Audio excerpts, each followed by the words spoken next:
मानस चर्चा में आप सभी का सादर अभिवादन है, अभिनंदन है, स्वागत है, वंदन है।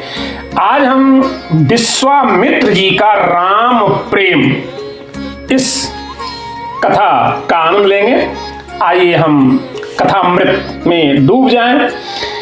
मुनि संग हरसि चले दो भाई, मुनि संग हरसि चले दो भाई। ब्रह्मर्षि महर्षि विश्वामित्र मुनि के पीछे दोनों भाई प्रभु श्री राम और भैया लखन हर्षित होते होते जा रहे हैं और श्री राम और भैया लक्ष्मण जी ऐसे लगते हैं जनु उभय भाग भई त्रिभुवन सुंदरताई। जनु उभय भाग भई त्रिभुवन सुंदरताई, जैसे तीनों लोक की सुंदरता दो रूपों में विभक्त हो गई हो। गीतावली रामायण का यह पद्य है। जन उभय भाग भई त्रिभुवन सुंदरताई। श्री राम जी की वय अधिक नहीं है। उस समय श्री वाल्मीकि जी ने लिखा, उन 16 वर्षीय में रामो राजीव लोचनः। उन 16 वर्षीय में रामो राजीव लोचनः। अच्छा, उन का अर्थ आप सब जानते हैं, जैसे हम 49 कहते हैं, 69 कहते हैं, उनका मतलब एक कम। तो उन 16 अर्थात 16 में एक कम अर्थात 15 वर्ष की उम्र है प्रभु श्री राम की। ये वाल्मीकि जी कह रहे हैं, हम नहीं कह रहे हैं। ये 15 वर्ष के किशोर श्री राम श्री लक्ष्मण विश्वामित्र जी के संग चले। रास्ते में सरोवर आया, बड़ा सुंदर अद्भुत सौंदर्य युक्त मनोरम सरोवर है। सुंदर सुंदर कमल के फूल खिल रहे हैं। श्री राघवेंद्र सरकार विश्वामित्र जी से पूछते हैं कि गुरुदेव आज्ञा हो तो सरोवर में जाकर एक कमल उतार लाएं, क्योंकि कमल बड़ा ही मनोरम, बड़ा ही सुंदर, बड़ा ही अद्भुत है। गुरुजी ने कहा जाओ। अब श्री राम जी जैसे उस सरोवर की तरफ बढ़ रहे हैं, उसी समय भैया लक्ष्मण भी सरोवर में प्रवेश करने लगते हैं। गुरुजी बोले, रुको राम, ज्यादा गहराई में मत जाना, डूब जाओगे, डर लग रहा है हमें, बाहर निकलो, बाहर निकलो। थोड़ी देर के बाद में फिर बोलते हैं, भगवान श्री राम जी पुनः विश्वामित्र जी से बोलते हैं, गुरुदेव वन की शोभा बहुत अच्छी है, मयूर नृत्य कर रहे हैं। पर्वत की शिला पर खड़े होकर वन की शोभा निहारने का जी कहता है। अब शिलाओं पर यह कह करके प्रभु श्री राम शिलाओं पर चढ़ते जा रहे हैं। गुरुजी बोले, अरे उतरो उतरो, इतनी ऊपर से गिरोगे चोट लगेगी। और यह केवल भावना नहीं है। श्री तुलसीदास जी लिखते हैं, पैठनी सरनि सिलन चढ़ी चितवनी, पैठनी सरनि सिलनि चढ़ी चितवनी। सरोवर में प्रवेश करना, शिलाओं पर चढ़कर वन की शोभा देखना। पर सभय मुनि पुनि पुनि लेत बुलाई, सभय मुनि पुनि पुनि लेत बुलाई। पैठनी सरनि सिलनि चढ़ी चितवनी, पर सभय मुनि पुनि पुनि लेत बुलाई। डरते डरते विश्वामित्र जी बार बार बुला लेते हैं। राम जी को मौका मिल गया, बोले, प्रभु जी एक बात पूछें क्या? आप हमारे पिताजी को जो उपदेश दे रहे थे, देहु भूप मन हर्षित तजहु मोह अज्ञान, कि अज्ञान जन्य मोह का त्याग करो, ज्ञान दे रहे थे। किसको? हमारे पिताश्री को। पर गुरुदेव आप तो ज्ञानी हैं, तभी तो आप ज्ञान दे रहे थे। कहीं ब्रह्म भी सरोवर में डूबता है, ब्रह्म भी शिला पर से गिरता है, ब्रह्म को चोट लगती है। यह आप में मोह कहां से आ गया? उन्हें तो समझा रहे थे कि तजहु मोह, और आप में ही यह मोह। विश्वामित्र जी के नेत्र प्रेमाश्रुओं से भर गए। विश्वामित्र जी पुलकित होते हुए बोले, राघवेंद्र, अब मैं तुम्हारे पिता को, जिस समय तुम्हारे पिता को मैं उपदेश दे रहा था, तब मेरे मन में मोह नहीं था। उस समय ज्ञानी विश्वामित्र ही बोल रहा था कि तजहु मोह अज्ञान देहु भूप मन हर्षित, तजहु मोह अज्ञान। तो गुरुदेव, आपके मन में यह मोह आया कब से?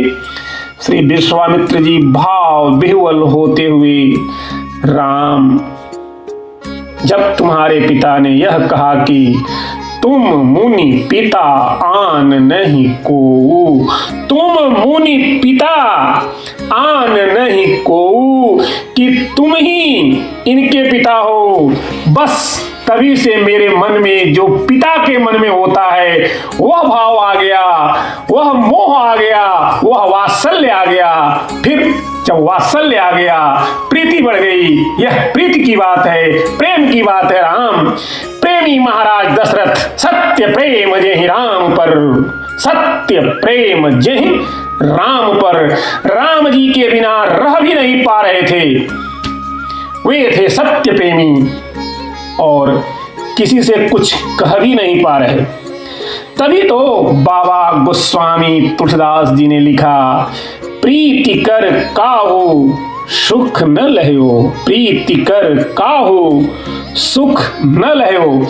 जिसे एक बार जीवन में प्रभु का प्यार मिलता है, जिसे एक बार जीवन में प्रभु का प्यार मिलता है, उसे बस आंसुओं के हार का, उसे बस आंसुओं के हार का उपहार मिलता है।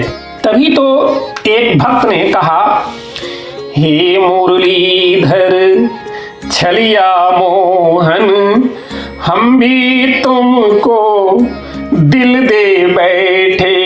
हे मुरलीधर छलिया मोहन, हम भी तुमको दिल दे बैठे। गम पहले से ही तो कम तो ना थे, एक और मुसीबत ले बैठे। हे मुरलीधर छलिया मोहन, हम भी तुमको दिल दे बैठे। हे मुरलीधर छलिया मोहन। अच्छा, मुसीबत क्या है? दिल कहता है तुम सुंदर हो, आंखें कहती हैं दिखलाओ।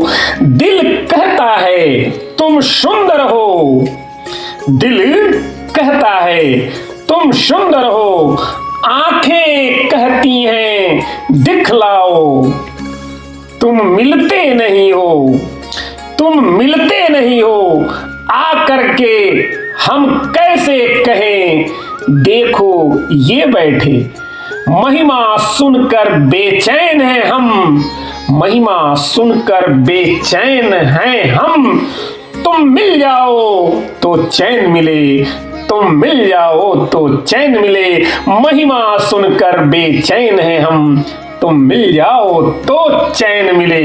मन खोज के भी तुम्हें पाता नहीं, मन खोज के भी तुम्हें पाता नहीं। तुम हो कि उसी मन में बैठे, तुम हो कि उसी मन में बैठे। राजेश्वर राजा राम तुम्ही, प्रभु योगेश्वर घनश्याम तुम्ही। धनुधारी बने कभी मुरली बजा, जमुना तट निर्जन में बैठे। हे मुरलीधर छलिया मोहन, हम भी तुमको दिल दे बैठे।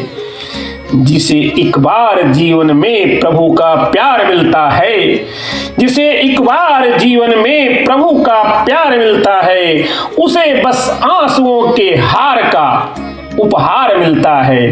न पूछो उस दिल की बेकली का हाल मत पूछो। न तन से प्राण जाते हैं, न तन से प्राण जाते हैं, न प्राणाधार मिलता है, न प्राणाधार मिलता है। भला किसको दिखाएं मर्ज की बढ़ती हुई मंजिल, भला किसको दिखाएं मर्ज की बढ़ती हुई मंजिल। न कोई वैद्य मिलता है, न कुछ उपचार मिलता है, न कोई वैद्य मिलता है, न कुछ उपचार मिलता है। दूर रहने पर भी न जाने क्या क्या बात होती है, दूर रहने पर भी न जाने क्या क्या बात होती है। हृदय के तार से जब उस हृदय का तार मिलता है, हृदय के तार से जब उस हृदय का तार मिलता है, जहां कुछ छल छलाता, जहां कुछ छल छलाता अश्रुजल दिखलाई देता है, जहां कुछ छल छलाता अश्रुजल दिखलाई देता है, उसी मानस में हमें यह सांवला सरकार मिलता है, उसी मानस में हमें यह सांवला सरकार मिलता है। तो दशरथ जी की दशा है, मणि बिनु फनी जीमी जल बिनु मीना। यह क्यों है? प्रेम के कारण ही है। यह दशा राजा दशरथ की मणि बिनु फनी जिमी जल बिनु मीना प्रेम के कारण है। और विश्वामित्र जी श्री राम जी को लेकर जा रहे हैं। आगे हम कथा ताड़का की सुनेंगे। आज के लिए आप सभी को जय श्री राम, जय हनुमान।